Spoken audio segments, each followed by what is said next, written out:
I didn't recognize the man who stopped me on the street, but he knew my name, my childhood, and a memory he swore we shared, a memory I had absolutely never lived.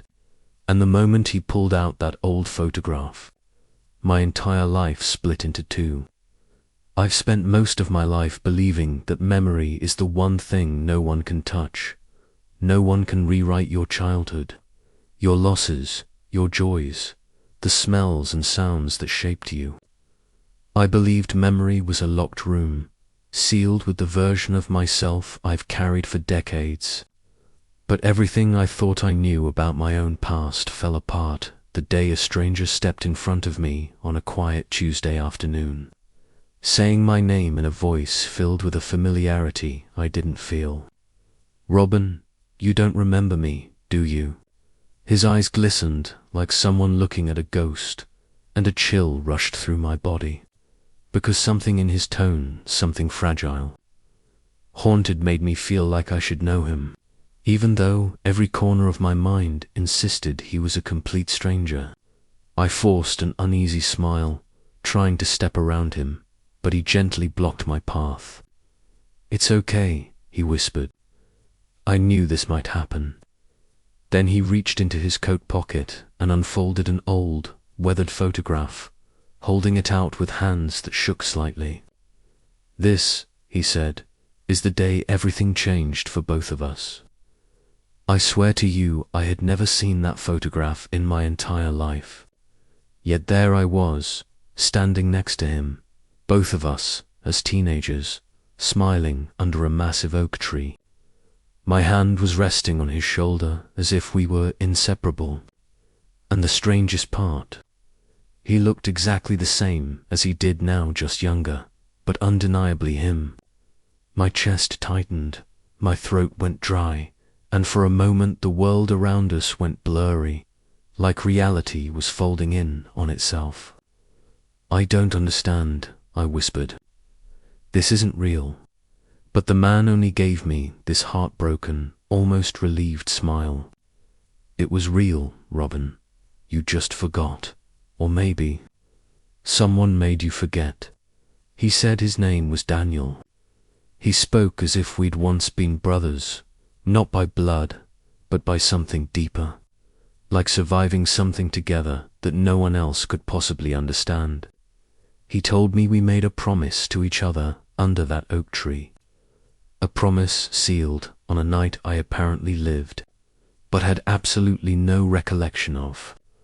I stared at the photograph again, counting every leaf, every shadow, every wrinkle in my teenage face, searching, begging for even the faintest spark of recognition. Nothing came. My mind was a room full of locked doors, and this memory didn't exist in any of them. Daniel's hands trembled as he spoke. "That night, they told me you wouldn't remember.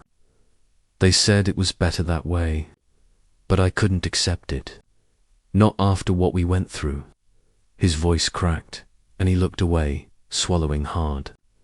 "You saved me, Robin. You pulled me out when everyone else ran. And I spent 40 years waiting for you to remember who I was. 40 years. The number echoed through my skull like a distant explosion. I wanted to accuse him of lying, of confusing me for someone else, anything that would make this moment make sense. But the photograph was undeniable. It wasn't photoshopped. It wasn't manipulated. It was real. And yet the memory behind it was impossible. Daniel invited me to sit with him on a bench nearby, and everything in me screamed to walk away. But there was something magnetic about him, something in his grief, in his hope, that pulled me into that moment. We sat in silence for a while, my eyes fixated on the photograph resting between us. Finally, I asked the question that had been pounding in my chest from the moment he first spoke. "What happened that night?" His breath wavered.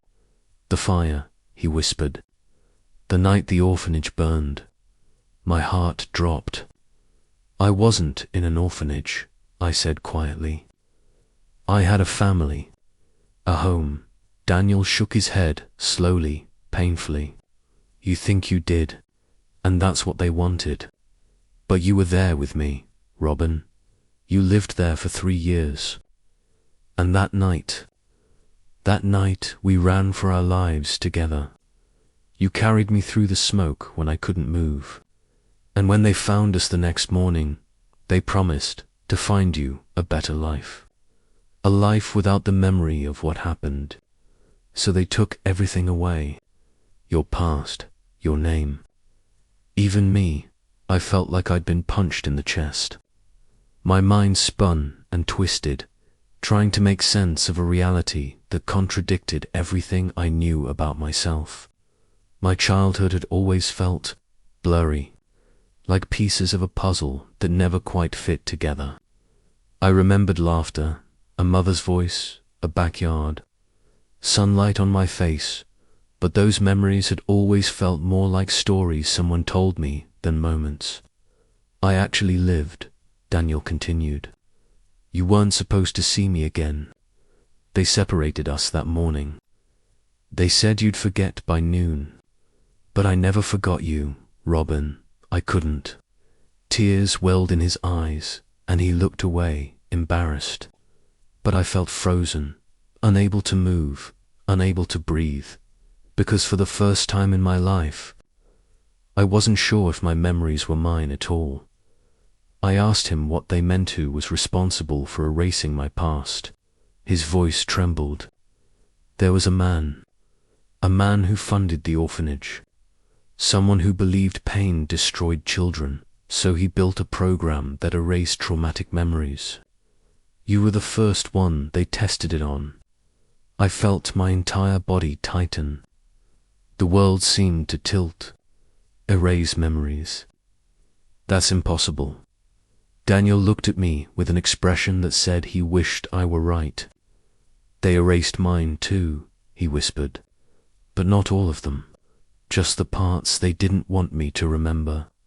A cold wind brushed the back of my neck. Suddenly, for a split second, something flashed in my head, a hand gripping mine. Smoke everywhere, someone screaming my name. It was gone just as quickly as it came, leaving me breathless. Did you? I stumbled over my words. Did you feel that? Daniel nodded. That's how it starts. The memories come back in pieces. I felt dizzy, like the ground had disappeared beneath me. Part of me wanted to run as far away from this man as possible. But another parter, deeper, quieter parter, wanted answers, needed them. Because if even a fraction of what he was saying was true, then my life wasn't my life at all. Daniel reached into his coat again, pulling out a folded piece of paper, yellowed with age. He hesitated before handing it to me. You wrote this the night of the fire. For your future self, you said. You said that if they ever found you, this was the only way you'd believe. My pulse hammered in my ears. Hands shaking, I unfolded the note. The handwriting was unmistakably mine. Younger, uneven, frantic. And the message was only 4 words. Find him. Remember us. My vision blurred. The world fell silent. Because in that moment, everything changed. The note in my hand felt heavier than anything I'd ever held. For simple words, find him. Remember us, and yet they hit me with the force of a lifetime. I stared at my own handwriting, written by a version of me I didn't remember, and a wave of something old, something buried, pulsed deep in my chest. The air around us felt charged, like the world was waiting for me to say something, do something, acknowledge something I had spent decades unknowingly running from. But all I could manage was a whisper. Why would I write this? Daniel exhaled slowly, as if he'd been waiting 40 years for that exact question. Because you knew they'd erase everything, he said softly. You knew the only person you'd believe one day. was yourself. His words echoed inside me, unsettling, unfamiliar, yet hauntingly true. The note trembled between my fingers. My breath grew shallow. Something in me, some forgotten instinct, recognized it. Recognized him. Recognized the fear behind the handwriting. Daniel leaned forward. That night, when the fire started, you knew it wasn't an accident. My stomach twisted. A faint memory, like a flicker of flame behind fog, flashed in my head. A shadowy figure standing in a hallway thick with smoke. A scream, a door slamming shut. Then nothing but darkness. I swallowed hard. Who started it? I asked. Daniel looked away for a moment, as if debating whether to speak a truth that could break me. When he finally turned back, his voice was barely audible. The same man who erased our memories. My hands curled into fists on instinct. The idea that someone, a real person, had decided which parts of my life I was allowed to keep made something inside me burn, slow and dangerous. Why? I demanded. Why us? Why erase anything at all? Daniel's eyes shimmered with the weight of 4 decades of silence. Because we saw something we weren't supposed to. Something he was doing to the other kids. A cold chill crept up my spine. What was he doing? Daniel shook his head painfully. Not now. You're not ready for that memory yet, but you will be. His answer only fueled the storm inside me. I wasn't ready. Whose life was I living if my own memories weren't even mine? The bench beneath us felt suddenly too small to hold the universe of questions expanding between us. Daniel reached out, gently placing the photograph next to the note in my hands. Look at the tree again, he whispered. I did. The oak tree behind us, massive, familiar. Ancient, seemed to glow with meaning I couldn't yet grasp. You climbed it every day, Daniel said. You said the view from the top made you feel like you could escape the whole world. That's where we made the promise. What promise? That no matter what they did to us, no matter how far they separated us, no matter what memories they tried to take, we'd find each other again. My throat tightened. I wanted to believe him. I wanted it more than I understood. But the logic in my adult mind kept resisting, clawing for something fixed, something rational. Then Daniel said the one thing that finally cracked the foundation under me.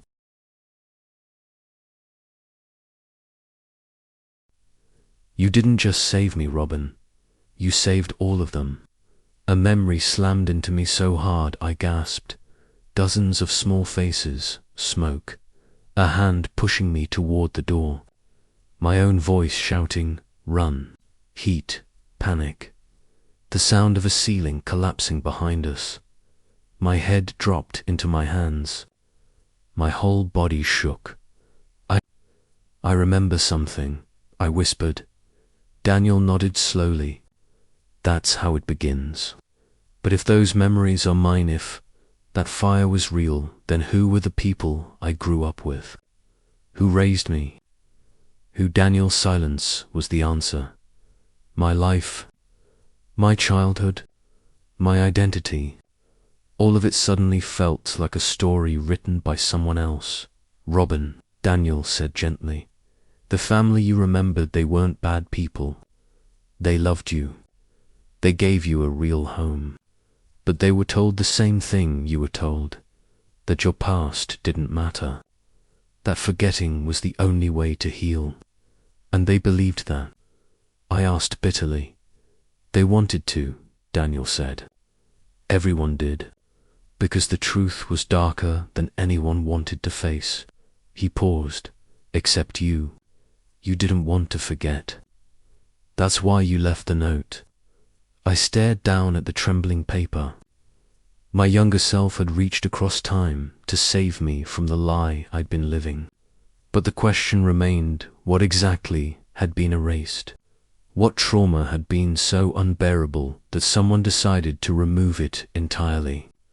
My chest tightened as if my body already knew the answer, even if my mind didn't. Single quote.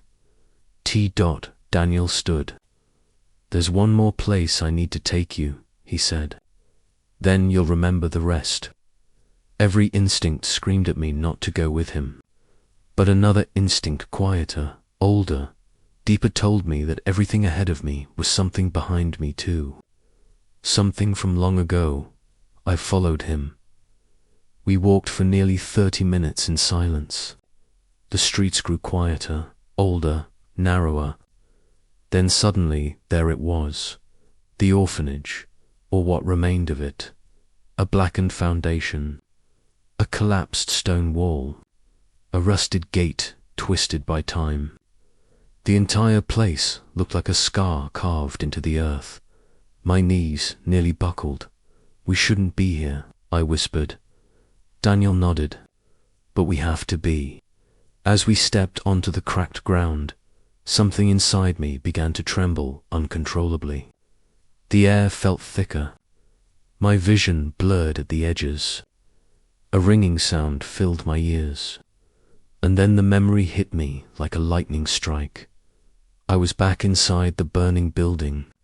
Children screaming. Flames crawling up the walls. A door blocked by fallen beams. Young Daniel pinned under debris, coughing, reaching for me. My hands burning as I pulled him free, running through smoke so thick I couldn't breathe. A shadowy figure behind us, shouting, "Leave him, leave him." And me, my younger self, screaming back, "I won't." Then the collapse, the darkness, and a man's voice whispering, "He won't remember any of this. And that's for the best." I gasped so violently that Daniel grabbed my shoulders to steady me. "You saw it, didn't you?" he asked. Tears blurred my vision. My whole body shook. "Yes," I whispered. "I saw everything." For the first time, the whole inside me, the quiet emptiness I'd always felt but never understood, began to fill. Not with answers, not with closure, but with truth. Truth that hurt. Truth that healed. Truth that changed everything. We stood in silence for a long time. Then Daniel spoke again, his voice trembling with gratitude. "You remembered me, Robin, after 40 years. You found me again." I looked at him, this stranger who wasn't a stranger at Orland. Something inside me finally settled. "I didn't find you," I said softly. "You found me," Daniel smiled, and the weight between us lifted, not completely, but enough for both of us to breathe. "Now what?" I asked. Daniel looked at the ruins around us. "Now, we decide if we want the rest of the memories back." My heart pounded. "There's more. There's always more," he whispered. "But this time, you get to choose." I glanced at the charred remains beneath my feet, at the ghost of my past rising from the ashes, and for the first time in my life, I wasn't afraid to remember if this story touched you. If you've ever felt lost in your own past, or wondered whether the memories you carry are truly yours, stay with me. There's more to uncover, more truth, more healing. Subscribe to join me on this journey. Like the video if the story moved you, and comment what memory you would revisit. If you were finally brave enough to face it,